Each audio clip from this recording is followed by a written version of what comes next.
अरे भाई, ज़रा मेरी बैलगाड़ी में धक्का लगा दीजिए। मेरी बैलगाड़ी का पहिया गड्ढे में फंस गया है। मैं काफ़ी समय से प्रयास कर रहा हूँ, लेकिन सफल नहीं हो पाया। अरे कोई बात नहीं भाई, आप परेशान ना हो। मैं ज़रूर आपकी बैलगाड़ी को निकालने में आपकी मदद करूँगा। इतना बोलकर मोची उस बैलगाड़ी को निकलवाने में उस व्यक्ति की मदद करता है। अरे चल चल चल, आगे बढ़ आगे बढ़।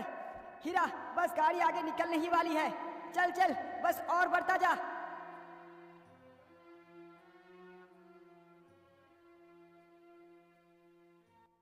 भैया, आपका बहुत बहुत धन्यवाद। यदि आप मेरी मदद नहीं करते तो शायद आज मैं अपनी गाड़ी को इस गड्ढे से नहीं निकाल पाता। अरे कोई बात नहीं भाई, एक इंसान ही तो दूसरे इंसान के काम आता है।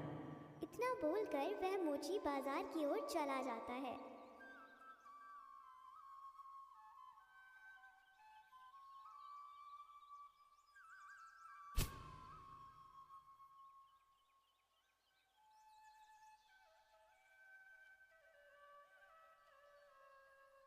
अरे मोची भाई, जरा मेरी चप्पल को ठीक कर दो। पता नहीं आज बाजार आते वक्त कैसे टूट गई। हाँ हाँ, क्यों नहीं भाई, लाइए, मैं आपकी चप्पल को ठीक कर देता हूँ। इतना कहकर मोची तुरंत उस चप्पल को ले लेता है और उसे सही करता है। ये लो भैया, आपकी चप्पल ठीक हो गई है। फिर वह व्यक्ति उससे चप्पल ले लेता है और बदले में उसे पैसे देकर वहां से चला जाता है। चलो अब मैं घर चलता हूँ, काफ़ी समय हो गया है। आज मैं उन बाबा को भी समय से खाना नहीं दे पाया। इतना सोचकर वह अपना सारा सामान लेकर चल देता है। वह जल्द ही अपने घर पहुंच जाता है।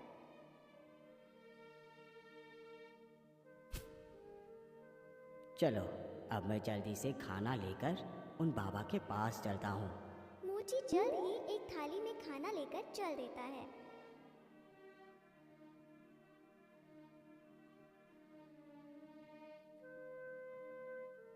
बाबा, मुझे क्षमा कर दीजिए, आज आपको खाना देने में थोड़ा विलंब हो गया है। अरे कोई बात नहीं पुत्र, विलंब हो गया तो क्या हुआ, तुम अपने स्वभाव को तो नहीं भूले।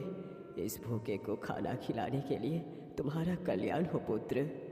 अच्छा बाबा, आप इस खाने को खा लीजिएगा, अब मैं चलता हूँ।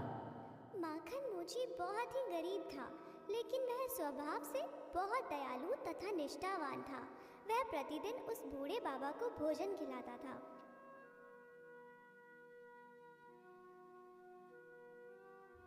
हे भगवान, आज तो उन बाबा को खाना खिलाने के बाद मेरे लिए तो भोजन ही नहीं बचा।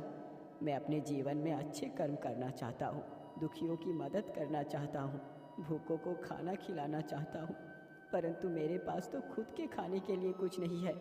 यह सारी बातें सोचते सोचते वह सो जाता है। तभी उसने सपने में देखा कि स्वयं भगवान उसके सामने खड़े हैं। प्रभु, क्या सचमुच आप मेरे सामने खड़े हैं? मुझे विश्वास नहीं हो रहा। हाँ माखन, मैं तुम्हारे सामने ही खड़ा हूँ। तुम्हारे इस दीनदयाल स्वभाव ने मुझे तुम्हारे समक्ष आने पर विवश कर दिया पुत्र। मैं तुमसे बहुत प्रसन्न हूँ। मांगो, तुम्हें क्या वरदान चाहिए? प्रभु, मुझे कोई वरदान नहीं चाहिए। मैं तो बस इतना चाहता हूँ कि मेरे पास इतने सारे पैसे हो जाए कि मैं दीन दुखिया की सहायता कर सकूँ। ठीक है पुत्र, मैं तुम्हें एक जादुई वृक्ष देता हूँ, जिसमें फल के स्थान पर सोने की एक मोहर लगेगी, जिसे बेचकर तुम ढेर सारा धन प्राप्त कर पाओगे।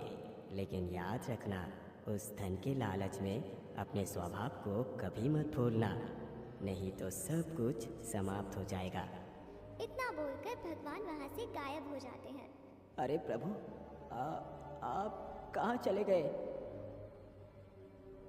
अरे ये कैसा सपना था, लेकिन जैसा भी था बहुत अच्छा था।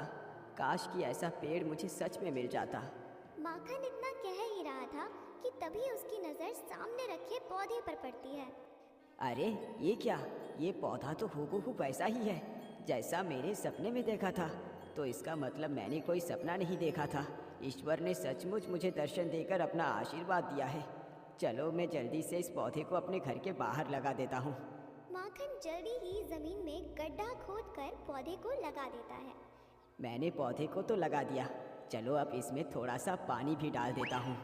इतना कहकर माखन जल्दी से एक घड़े में जल लेकर आता है और पौधे पर डालता है। चलो अब मैं बाजार चलकर अपना कार्य करता हूँ। इतना बोलकर वह अपना सामान लेकर बाजार की ओर चल पड़ता है। अरे बाप रे बाप, ये बकरी मेरे पौधे के पास कहाँ से आ गई? ये तो मेरे पौधे को खा जाएगी। अरे रुक जा बकरी, तू इस पौधे को मत खा, भाग भाग यहाँ से, भाग जा। इतना कहकर वह बकरी की तरफ भागता है तो बकरी भी उसे अपनी तरफ आते देख वहाँ से भाग जाती है। हे भगवान, मेरा पौधा बाल बाल बच गया। यदि मैं यहाँ पर ना होकर अपने काम पर होता तो आज ये पौधा वो बकरी खा जाती। अब मैं क्या करूँ, इस पौधे को कैसे बचाऊँ? मैं हर समय तो यहाँ पर बैठा नहीं रह सकता। क्या करूँ क्या करूँ? मैं ऐसा करता हूँ, जंगल से कांटों वाली कुछ लकड़ियाँ काट कर ले आता हूँ और अपने पौधे के आसपास लगा देता हूँ। इससे मेरा पौधा सुरक्षित रहेगा। इतना सोचकर माखन कुल्हाड़ी लेकर जंगल की तरफ निकल पड़ता है। चलते चलते वह एक बबूल के पेड़ के पास पहुंचता है।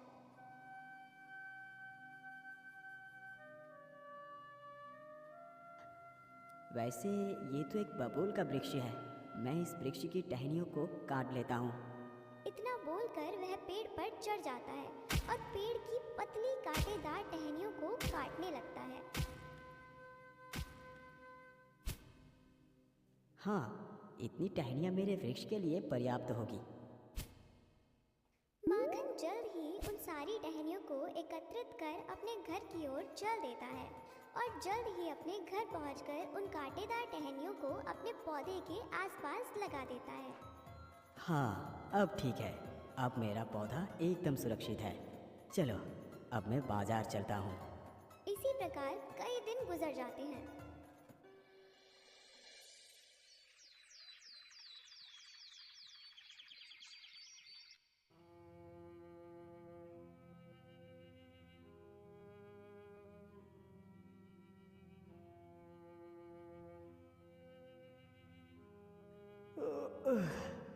सुबह तो हो गई, चलो अब जल्दी से अपने पौधे को पानी दे देता हूँ।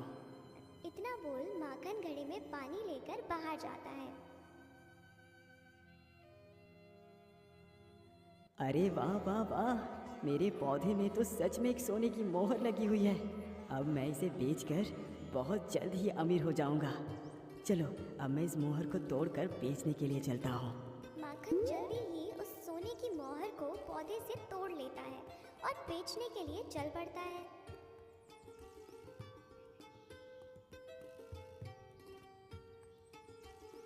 वह चलते चलते जल्दी ही सोनार के घर पहुंच जाता है। अरे माखन, क्या बात है, आज हमारे दुकान में कैसे आना हुआ? अरे कुछ नहीं भैया, मैं इस सोने की मोहर को बेचने आया हूँ। क्या, सोने की मोहर? लेकिन ये सोने की मोहर तुम कहाँ से लाए? हे भगवान, अब मैं इसे क्या बताऊँ? यदि मैंने अपने पेड़ का जिक्र किया तो ठीक नहीं होगा। अरे माखन भाई, तुम कहाँ खो गए? अरे कहीं नहीं भाई, कहीं नहीं। ये मोहर मुझे आज जंगल में पड़ी हुई मिली थी। आप इसे जल्दी से खरीद लीजिए, मुझे अपने काम के लिए भी जाना है। फिर सोनार सोने की मोहर को ले लेता है और बदले में उसे ढेर सारा पैसा दे देता है।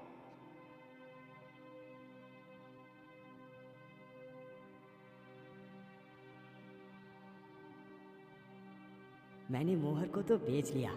चलो अब सीधे बाजार से होता हुआ चलकर कुछ राशन भी खरीद लेता हूँ, फिर घर जाऊंगा।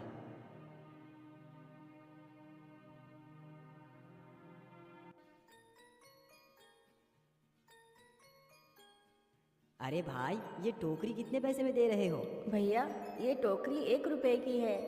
ठीक है भाई, ये लीजिए 1 रुपए और मुझे ये टोकरी दे दीजिए। माखन वह टोकरी लेकर आगे बढ़ता है। भैया ज़रा 2 किलो आलू दे दीजिए।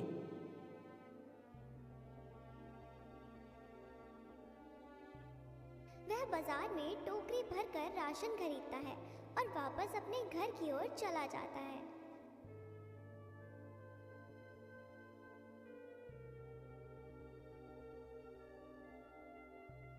वाह वाह वाह, अब तो मुझे मोचीगिरी करने की कोई आवश्यकता नहीं। अब तो सिर्फ पेड़ से सोने की मोहर तोड़कर सोनार को बेचनी है, फिर सब पैसा ही पैसा होगा।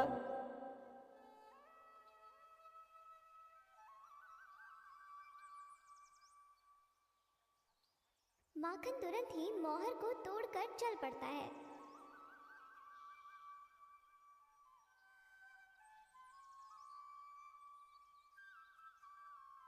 आज मैं इस मोहर को लेकर उस सोनार को नहीं बेचूंगा। आज मैं इस मोहर को शहर जाकर बेचूंगा। कहीं आज भी वो इस मोहर के बारे में पूछने लगा तो मैं क्या उत्तर दूंगा। इस प्रकार सभी को मेरे पेड़ के बारे में पता लग जाएगा। यह सारी बातें सोचकर माखन लाल दूसरे शहर मोहर बेचने के लिए चला जाता है।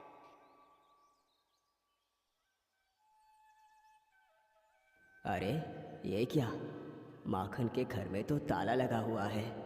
आखिर वो कहाँ जा सकता है? पता नहीं माखन किस परिस्थितियों से गुजर रहा है। इतना बोलकर वह बूढ़ा व्यक्ति वहां से चला जाता है। एक वर्ष में ही माखन बहुत बड़ा आदमी बन जाता है। उसके पास अच्छा मकान, रहन सहन का तरीका, सब कुछ बदल जाता है। आज तो मुझे शहर जाने के लिए कितनी देर हो गई है। चलो जल्दी से चलता हूँ। इतना बोलकर वह अपने घोड़े पर सवार होकर निकल पड़ता है। चलते चलते वह एक जंगल से निकलता है।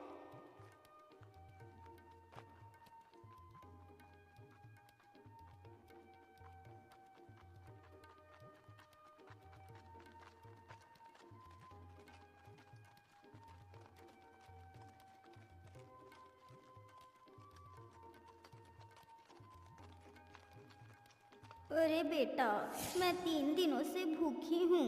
मेरे पास एक भी पैसा नहीं है। क्या तुम मेरी कुछ मदद कर सकते हो? अरे मूर्ख बुढ़िया, यदि तेरे पास कुछ खाने के लिए नहीं है तो इसमें मैं क्या कर सकता हूँ? यदि मैं तुम जैसे भिखारियों को ऐसे ही धन बांटता रहूंगा तो बहुत ही जल्द मैं भी धनहीन होकर भिखारी बन जाऊंगा।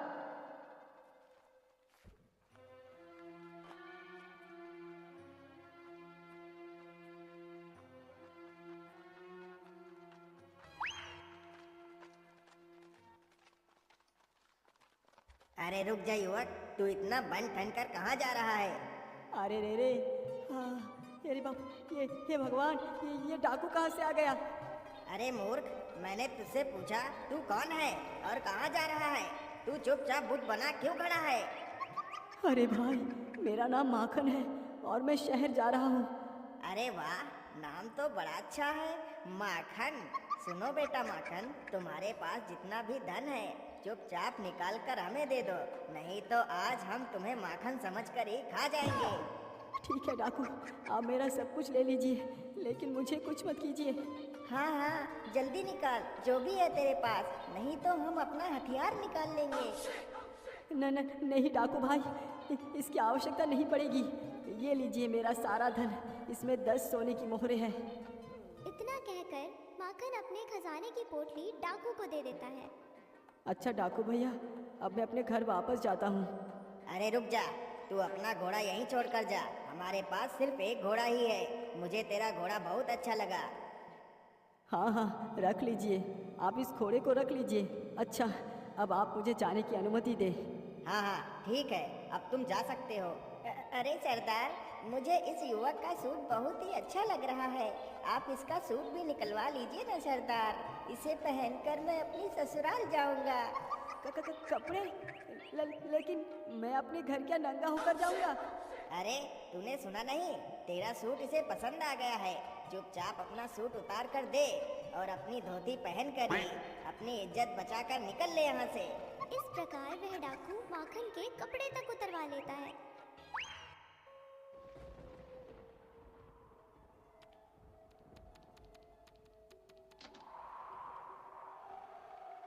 हे भगवान, आज तो मैं उन डाकू से बाल बाल बच गया, नहीं तो वो डाकू तो मुझे मार ही डालते। लेकिन ये क्या, आज का मौसम इतना खराब क्यों लग रहा है? ऐसा लग रहा है जैसे कोई भयानक तूफान आने वाला है। उस भयानक तूफान में माखन का वह पेड़ भी टूटकर दूर जा गिरता है।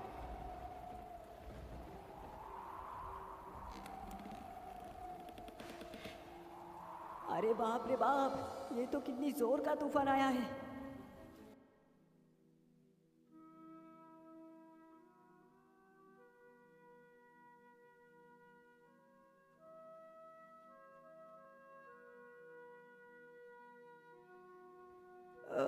आज तो मैं कितनी देर तक सोता रहा। चलो अब जल्दी से अपने सोने की मोहर को तोड़ता हूँ। इतना कहकर वह बाहर निकलकर अपने पेड़ के पास जाता है। हे ऊपर वाले, ये तूने क्या जुल्म कर दिया। एक ये पेड़ ही तो था मेरे पास जिससे मैं अपना गुजारा कर रहा था, अब वो भी आपने छीन लिया। अब मैं क्या करूँगा, पैसे कहाँ से लाऊंगा। अरे माखन, क्या हुआ? तुम रो क्यों रहे हो? क्या बात है? सेठ जी, मैं तो लुट गया, बर्बाद हो गया। मेरा सोना देने वाला पेड़ टूट गया। मेरे पास जो भी धन था वो डाकुओं ने लूट लिया। माखन, ये सब बहाने मुझे मत बताओ। मुझे मेरे घोड़े की कीमत तुमने आज देने का वादा किया था। अगर पैसे नहीं है तुम्हारे पास तो मुझे मेरा घोड़ा वापस कर दो। अरे सेठ जी, मैं आपको घोड़ा कहाँ से वापस कर दूँ? आपके घोड़े को भी उन डाकुओं ने छीन लिया। अब तुम ही बताओ मैं क्या करूँ। माखन, यदि तुम मुझे मेरा घोड़ा और पैसा दोनों नहीं दे सकते तो मुझे तुम्हारा ये घर चाहिए। निकल जाओ इस घर से। जब मेरे पैसे वापस करोगे तब मैं तुम्हारा घर तुम्हें वापस कर दूंगा। अब जाओ यहाँ से। सेठ की यह बात सुनकर माखन वहाँ से रोता हुआ चला जाता है। सब कुछ अच्छा होने के बावजूद भी माखन ने अपने अहंकार से सब कुछ खो दिया।